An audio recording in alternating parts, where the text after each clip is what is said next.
Thank you for tuning in to another episode of One More Story. Just a quick programming note, parents, if you would like to skip past the interview and go straight to the first story, you can find it at the 6-minute, 40-second mark. Also, we recorded the episode prior to the writer's strike, so any of Kyle's plans to pitch or sell written material have been scuttled until wealthy CEOs come to their senses and decide to pay writers a living wage. And please be sure to like, subscribe, and leave a review, and follow us on all the social media platforms at One More Story Podcast. Thanks so much for tuning in, and enjoy tonight's episode. Kyle Bornheimer, welcome to One More Story. Thank you for coming on, man. How are you? Happy to be here. I'm excellent. Thank you so much. Kyle is an accomplished actor and writer. What are you up to these days? I'm waiting to hear back on a couple of season 2s. Hopefully, I've got a show on Amazon Freevee called High School that I really love. It's set in the 90s in the indie music world. It's based on Tegan and Sarah. Oh, nice. Their real life, and the book they wrote, and I love it. We're hoping to go back for a season 2 here soon. Yeah, and so just sort of developing projects and fingers crossed on a project that could be going pretty soon. With a colleague of mine, with a co-writer of mine, and just plugging away.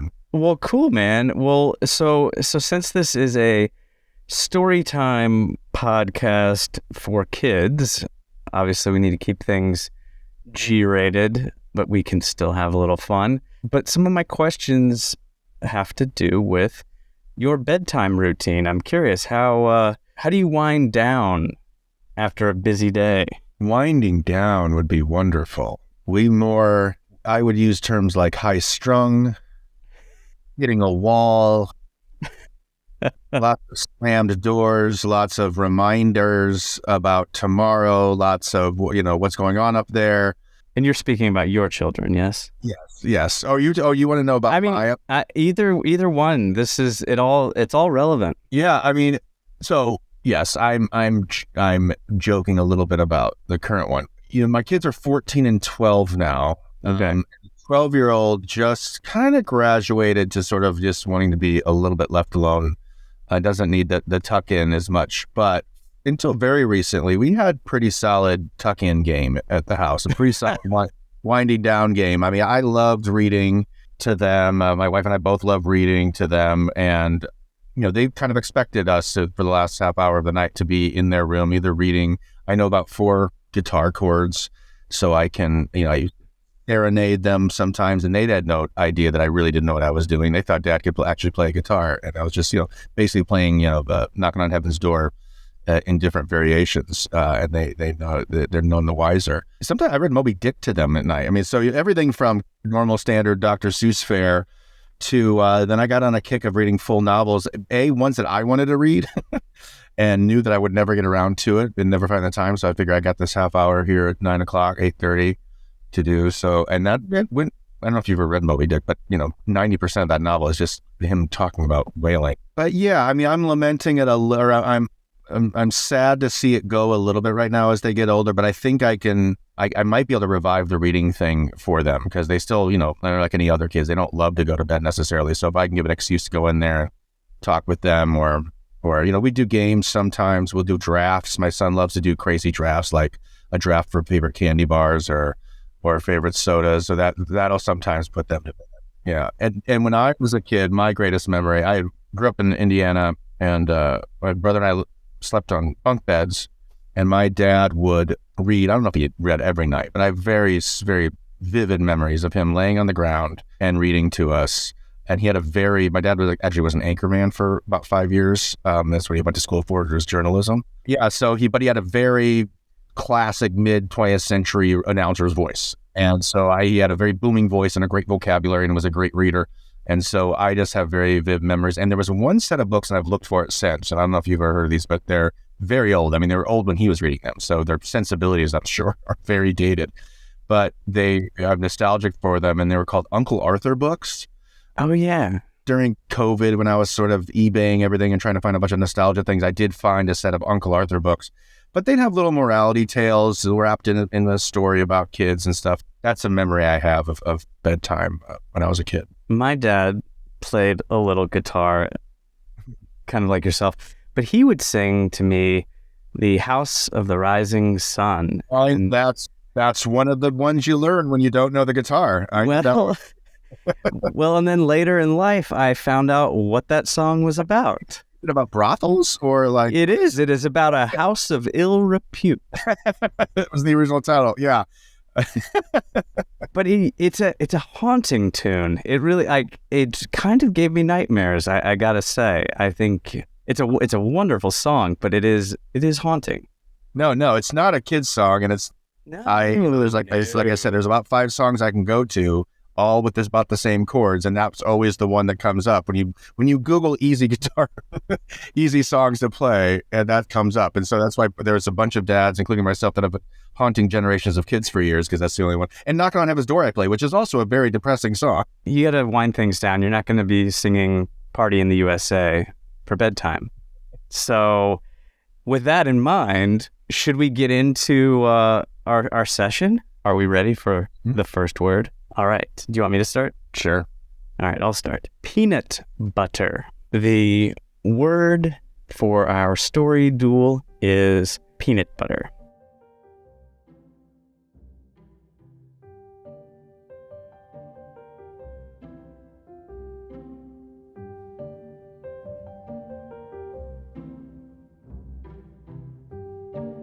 Once upon a time, there was a little girl who lived deep in the mountains of Appalachia. And her family, they didn't really have a lot of money, so she was often very hungry. And one of her favorite things to eat was peanut butter, because it was relatively cheap. And so one day she was at school and her mom had packed her this peanut butter and jelly sandwich.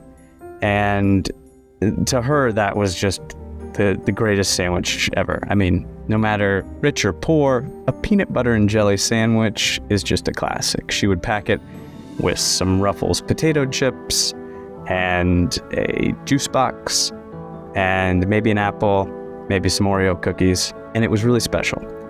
And so one day, she took her lunch to school, and at break before lunch, she went into her backpack because she was going to get her snack. She was going to, maybe have her apple. And she went into her backpack, and the entire lunch was gone. She looked in every little pocket of that backpack, and even the little secret pocket that sometimes her mom would put the stuff that she would never eat, like apples, or actually she would always put that in there after her mom made her have all the vegetables and the fruits, and it wasn't there. She looked all over the cloakroom. She looked all over her classroom. She retraced all of her steps to see if she might have dropped this sandwich on the way to school. She even walked all the way back home, and she looked in the kitchen. She looked in the refrigerator. She wondered, did I even take it with me today? She walked all through the house, all over the yard and around the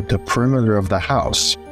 She asked her neighbor, did you see me leave today? Did you see anything fall out of my backpack? No one had an answer for her. She had no idea where this thing went, so she had to run back to school. The school bell had just rung, and she just slid into math class, or into class. It was her math teacher. That was always on Tuesdays that she always had to do math. She couldn't think about math that day at all. She couldn't think about English the next class. She couldn't think about social studies the next class. All she could think about was what was going to happen at 12 o'clock when she was so excited to eat this peanut butter and jelly sandwich, and it wasn't there for her. So finally, tick, tick, tick, the clock is at 11:59, and all of a sudden it turns 12, and it's lunchtime. And it was about the saddest that she's ever been. A, she wasn't going to have a meal at all. B, she wasn't going to have the peanut butter and jelly sandwich she was going to have. And C, she didn't know if she'd ever have a peanut butter and jelly sandwich again. She didn't know if her parents could afford peanut butter again. So then she started thinking about her poor parents, how hard they had worked to get that peanut butter, how hard they'd worked to make the bread, how hard they worked to get jelly. Jelly's not easy to get either. And she went into lunch feeling about as down as any kid could feel. But then As she walked into the cafeteria, she saw something very interesting. In the corner of the cafeteria, there was a very dark corner of the cafeteria. She heard a low growl, and she just thought at first it was her stomach, right? I mean, that would be the natural thought. She's starving. She wants her peanut butter sandwich. But it was a growl, not like one she had heard before. And it didn't necessarily scare her. It more intrigued her. And so she got up and she walked towards the very dark corner of the cafeteria. And there was a little gremlin eating a peanut butter and jelly sandwich. And she thought, she didn't know what to think. I mean, she was a little frightened. This thing was scaly. It had bulgy eyes, but it was kind of cute in a way too, because it was smiling, obviously, because it was really enjoying this peanut butter and jelly sandwich. And she didn't know, like, do I go tell a teacher? You know, the PE teacher could probably, he was a big guy. He could probably take the gremlin. I mean, the gremlin was small. This was a gremlin, you know, but strong, compact. But it was such a surreal experience. I mean, the last thing you expect to see in the corner of a cafeteria is a gremlin eating your peanut butter and jelly sandwich. So she turned to her friend, Marcia, and asked her, "Have you ever seen this before?" Marcia said, "Not me." But then all of a sudden, from another corner, we heard, "Psst, hey." It was a kid they had never met before. They figured 3rd, maybe 4th grade. He'd seen her around, but didn't really know her name. They looked over, and the kid said, "Peanut butter, huh?" So Marcia and our little girl, who has a name or no name? She should have a name. Holly and Marcia went over to the little girl. Said, "Yeah, how'd you know?" "Peanut butter burglar." "What? Peanut butter burglar got your peanut butter and jelly sandwich. Never seen him before?" "No." "Yeah. He's been haunting these halls for about 5 years. My first run-in was about 2 years ago when I was about your age. Bought a peanut butter and jelly sandwich at school. By the time lunch came, it wasn't in my bag." I said, "Well, what'd you do?" "Well, for a while, I didn't do much about it. Then I talked to some other kids who had the same experience. Well, we just came up with a plan recently. Do you want to be part of our peanut butter recovery club?" Holly and Marcia looked at each other. This is like a cool older kid. And she liked peanut butter. And she had a plan to get the peanut butter and jelly sandwich back. So they said, "Sure, what do we got to do?" She said, "Well, we've already got our spy. And we've already got our equipment person. We need a scout." "A scout?" "Yeah, a scout comes to school a little bit early and checks all the hallways and all the area around the school and sees if they see the gremlin. What if we don't see anything?" "That's okay. You're just the scouts. You report back, we'll give you a couple walkie-talkies, and you tell us what you see." Then we all gather in the front of the school, and our spy, she goes around, and she goes inside once everyone's here. She looks around, sees in the lockers, she looks in the empty classrooms, and she says where this thing is hiding. And then our equipment person comes in. And this is where it gets really interesting, because she's invented a peanut butter burglar detector. These things are awesome. They beep whenever the peanut butter burglar is around. And we'll each get one. We go around hallway to hallway. And when that thing starts beeping, you alert us right away and we come and get you. Okay? Okay. Want to start tomorrow? Yeah. All right. You guys get here right as school starts, maybe a few minutes before. You check the perimeter. You tell us if you see anything, any signs, because that'll help us go to a specific part in the school. Then we'll all gather. We'll spread out. You'll get your equipment. You'll get your peanut butter burglar detector, and we'll go from there. All right? You all need code names, though. Code names, yeah. You can come up with yourself. Just have a code name by tomorrow. So the next morning, Marcia and Holly arrived at school a few minutes early, as instructed, and they got their walkies and they started scouting the perimeter. And as they were walking, they realized, well, gosh, we don't have code names. So Marcia said to Holly, "Well, you're pretty tall, so we're gonna call you Beanpole. And I love peanut butter, so we're just gonna call me peanut butter. It wasn't the most inventive of names, but it was something, and it was different, and it gave them these super spy identities that they loved. They loved to have a code name. So Peanut Butter and Beanpole made their way around the school perimeter. And when they got to the gym, they split off. And once they were out of each other's sight, they did a walkie test. Everything was good. They could hear everybody. And they could hear the equipment manager, I guess would be the name. The equipment manager, who not only had devised these detector devices, he had a trap that he had been working on. It wasn't fully tested out, but if they caught the peanut butter burglar today, they would break this thing in and hope for the best. So the two girls split off, and Holly ended up in the girls' locker room. And it was early, right? The school hadn't really started, and she heard the shower running, and she thought that was curious. And so she walked very carefully, very slowly. The walkie went off, and she immediately silenced it. She didn't want to give away her position because she was super spy, super scout peanut butter, and she knew better. But then the water turned off, and Holly froze, and out of the shower emerged 2 members of the janitorial staff who were in there just checking the showers and cleaning. Whew. Holly was relieved that she didn't have to confront any sort of peanut butter burglar, but just then, beep, beep, beep, her alarm went off again. Her equipment went off again, and she's startled. It's here, it's here, it's here, it's here. 4th grade hallway. So she runs past the janitorial staff. She runs out the door. She sees Marcia coming around the corner. She said, Did you hear? Yeah, I see. I heard it. They all go up. They go up to the 4th grade hallway. The other two, the leader of the group and the equipment manager, all converge at the same time. There's 4 of them now, going right to the end of the hallway, which is now lit up and bright. And at the very end, the trap has been activated.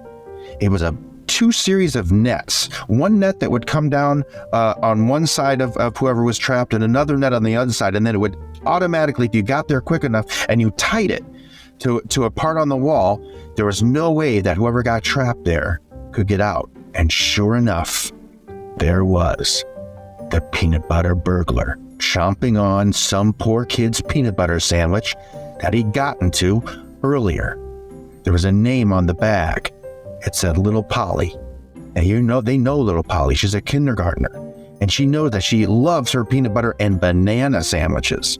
They saw a little piece of banana going through. They knew who he took it from. And he had just taken one bite of it. They said, Stop! And he looked over and he was very, very scared. And he just sort of froze. And as they walked, they said, That's not your sandwich. And as they got closer and closer, they saw a little teardrop going from the gremlin's eye. They all looked at each other. They decided they didn't want to be mad at this gremlin, but they did want this gremlin to understand that he can't take other people's sandwiches. So they said, What's wrong? Why are you crying? And he said, I know what I did was wrong. I know that I shouldn't take other people's peanut butter sandwiches, whether it's peanut butter and jelly, peanut butter and bananas, peanut butter and carrots. Carrots? Oh yeah, there's a kid that eats peanut butter and carrots. Really? Oh yeah, I know he's talking about. It's Josh. He's in 3rd grade. He loves peanut butter and carrots. He actually puts carrots on everything. He has carrots in his milkshakes. Really? People put anything with peanut butters because peanut butter is really the kind of thing you can put with anything. And he said, but you see, when I was an itty bitty gremlin, I never got to have any treats. I never got to have marshmallows. I never got to have chocolate. I never got to have nougat. I don't even know what nougat is. At which Holly said, I don't think anyone knows what nougat is. They all kind of chuckled a little bit, including the gremlin. It was the first time they'd seen him laugh since they got there. They said, Why didn't you ever get to have any treats? He said, Because we're gremlins. We never had any money. We don't have any clothes, and we don't have any pockets to put any money.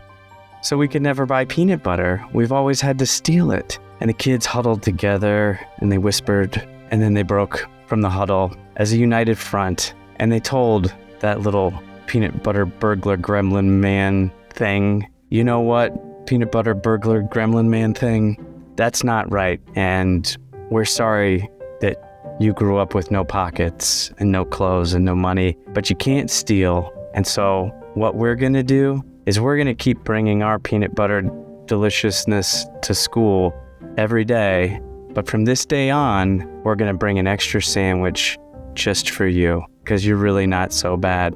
And that's what they did. And he became part of their friend group from then on and went on to high school, and he was in a few weddings, and it was a really nice relationship that lasted through the years, all because they shared their peanut butter sandwiches.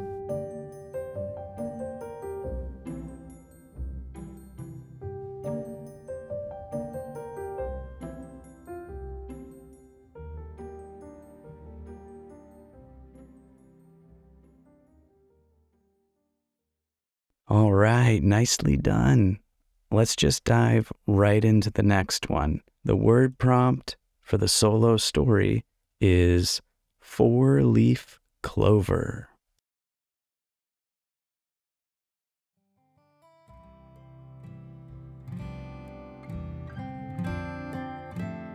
All right. Settle in. You can close your eyes if you want and keep them open if you want. But I want to tell you a story. And this story is centered around a 4-leaf clover. Now, I don't know if you know about 4-leaf clovers. Little leaf that you can find around. I think they're pretty much around the world, but they're really known and associated with the country of Ireland. And one of the, I guess you could say, myths, the magic, the story about a 4-leaf clover is that it gives you good luck. And this is a story that's a little bit about luck, a little bit about magic, and how a 4-leaf clover really helped a little boy named Carl. So, Carl lived in Ireland. And I've only been to Ireland once, but I can tell you, Ireland is green. Ireland's hills are green. Ireland's trees are green. I think even Ireland's water is green. Like a good green, not like a yucky green, but like a really cool Irish green. You could walk for miles and miles and miles and still be in awe of all the different shades of green in Ireland and the rolling hills. And that was Carl's favorite thing to do, was to walk the rolling hills. He'd find a stick and he would just walk and walk and walk.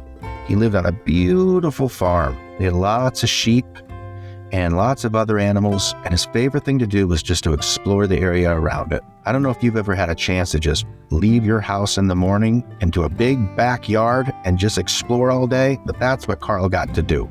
He had a pretty fun childhood. He got to explore the woods around his house. He got to explore the mountains and the hills around his house with his brothers and sisters, with his friends, with his mom and dad. They'd all just have adventures. Anything that his imagination could conjure up, he could do in those big rolling green hills behind his house. Well, one day, he noticed that his mom and dad were at the kitchen table. They were talking, and they were a little bit sadder than usual. And he found out from his brother and sister that his mom and dad both had to find new jobs because the factory in town had shut down. And they were a little bit worried that they weren't going to find a new job. And his brother and sister says, they're going to be fine, but we got to help out around the house a little bit more. I'm going to do a little more of the dishes. I'm going to clean the windows. And Carl said, well, what can I do? How can I help out? They said, you got to find a 4-leaf clover. 4-leaf clover? It's like, yeah, mom and dad are really hard workers. And we're a really good family. And we have a lot of love for each other. And that hard work and that love, that's pretty much going to carry us through. But we need a little bit of luck too. So if you can find a 4-leaf clover, the most special 4-leaf clover that's out there, and you can give it to mom and dad, that's going to put them over the hump. That's going to help them find their new jobs and help them be a little less anxious when they get home. And Carl said, that's my job then. I know these hills better than anyone. I know this forest better than anyone. I will find the perfect 4-leaf clover. So that day he told his mom and dad he was going out to play in the backyard, and he got permission. They said, sure, just be safe. Take one of your brothers or sisters with you. And he said, okay. He picked his sister Alice because she's a really good adventurer too. He said, you want to come go find a perfect 4-leaf clover for mom and dad to help them with their job search? And they said, of course. She's like, I know the perfect place to look first. And it was a creek just on the edge of the little thicket. Thicket's kind of like a little forest that isn't as big as a forest, but still like kind of looks like one. They said, well, go to the creek. And at the creek, if you really follow it down, There's a bunch of frogs down there. They're my favorite. I even named them Freddy the Frog, Frankie the Frog, Flannel the Frog. It's a bunch of F's names. You know, it's a pretty easy thing to do to name a frog. You just think of another F name. So you can name some frogs when you go there too. If you watch them hop around, they go to the most beautiful little patch of 4-leaf clovers, and I know that we're going to find it there. So they set out. They had a backpack. They had a little baggie that they were going to put the 4-leaf clover in, and they went out and they went to the creek. And when they got to the creek, they found the frogs, and these frogs were fun. They hop all over the place. They make funny faces, and sure enough, they hopped all over these rocks to this patch. But when they got to the patch, there were no 4-leaf clovers left. Alice said, I'm sure there was a bunch here. She looked at the frog, and there was one frog that was sort of raising its eyes like she wanted the kids to bend down and talk to it. Is this frog trying to tell us something? They bent down, Alice and Carl, and the frog said, Ribbit, no clovers. What? Did he just say no clovers? I think he said ribbit. I think he said ribbit and no clovers. Ribbit, all gone. Now they were sure that this little frog was talking to them. But then the frog did a little head nod, like one of those head nods that says, come this way. It was kind of hard for a frog because frogs don't really have necks. So it took a little bit of time for the frog to realize how he could actually communicate to these humans until he just said, Ribbit, come here. Should have thought of that earlier. So they followed the frog. They followed the frog past the creek, over this beautiful hill, over a beautiful glen. Don't ask me what a glen is. It's something out in nature, and I've never really known what a glen is. But I like that word, and I'm pretty sure Ireland has glens. You can look that up or ask your mom and dad. They go over a glen. They walk upon this bridge, and under the bridge is a troll. I don't know if you know about bridge trolls. There's lots of stories to tell about them. They're pretty much like any other person. Some are good, some are bad, some are in between. We didn't know what this troll was at first. He looked pretty friendly, but here's what was pretty darn sure. That troll had a lot of 4-leaf clovers and was really enjoying them. Practically throwing all these 4-leaf clovers over its head, wasting them. Take a 4-leaf clover and pick the leaves off of it. And the kids were like, no, that could be the perfect clover for our family. So the frogs sort of gave them a look like, it's up to you now. And so Alice and Carl looked at each other, and they said, as long as we stick not near each other, we can at least ask the troll a question. So they went down, peered around the corner of the bridge, and they said, hello? And the troll sort of startled, just because they didn't know that there were other people there.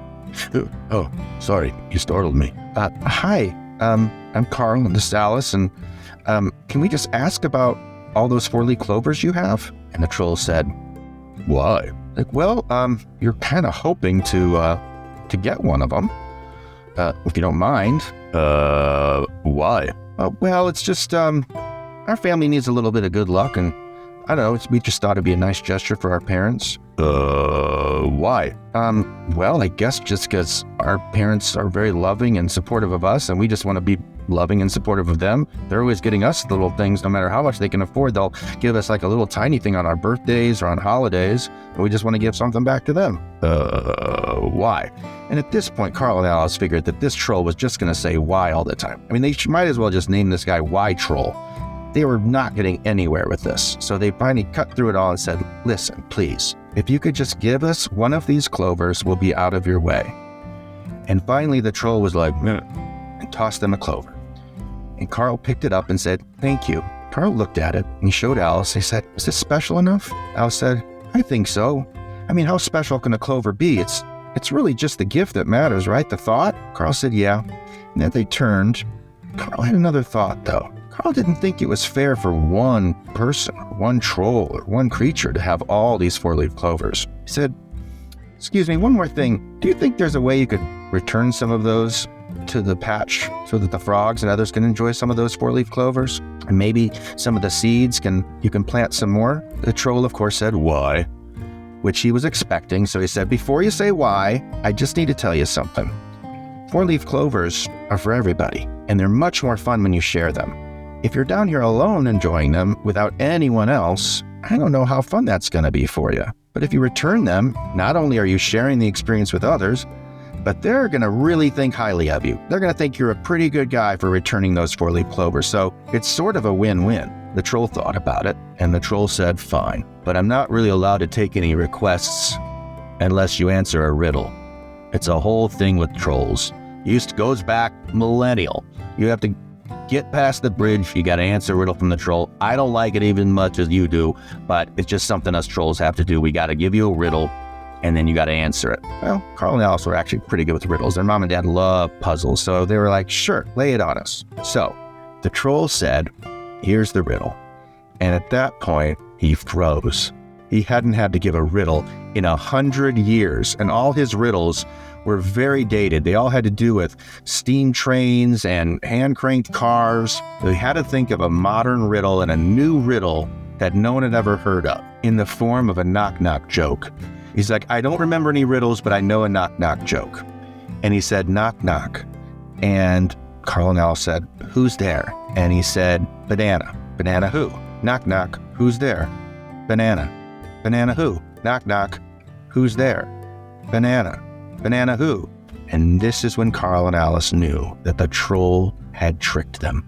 This is the only knock-knock joke that goes on forever. And as most of you probably know, the only way out of this knock-knock joke is to say orange. Orange, you glad I didn't say banana. And it didn't seem like this troll was going to say orange anytime soon.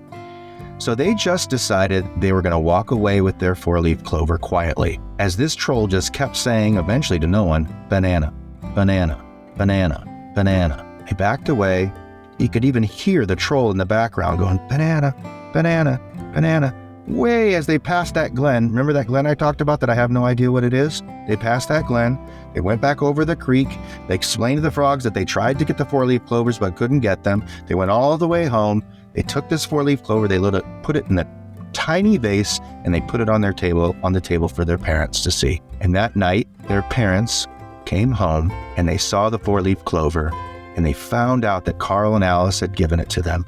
And they found out that their other children had cleaned the house and made the beds and did all this sweet stuff for them.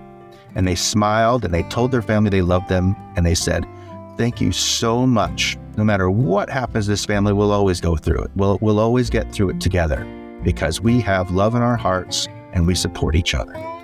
And so they all went to bed that night. And in the distance, as he was going to bed, Carl could still hear that troll saying, banana, banana. He felt bad for the troll. So he thought real hard, and he said he wanted to do one last gesture for the day. He just thought real hard to the universe, and he said, I really, really, really wish that troll realized that if he shared those 4-leaf clovers, he'd be so much happier. And so he sent that thought out into the night, and it carried on the wind, and then jumped on the back of a bird, and it even jumped on the wing of a bat.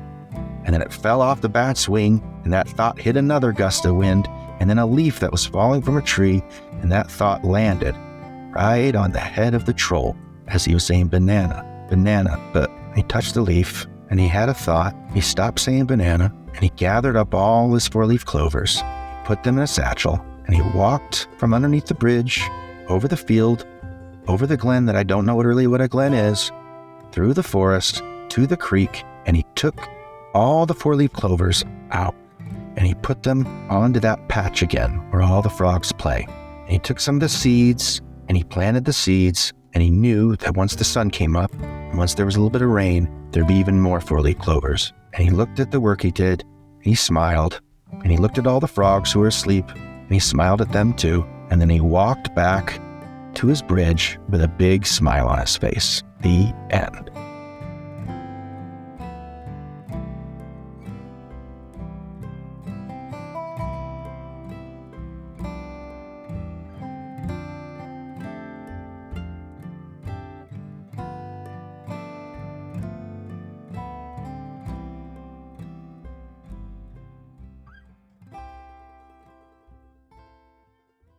Thank you to KYLE Bornheimer for coming on tonight and helping us tell some truly strange and funny tales about a gremlin and a troll. Hopefully the kids are fast asleep.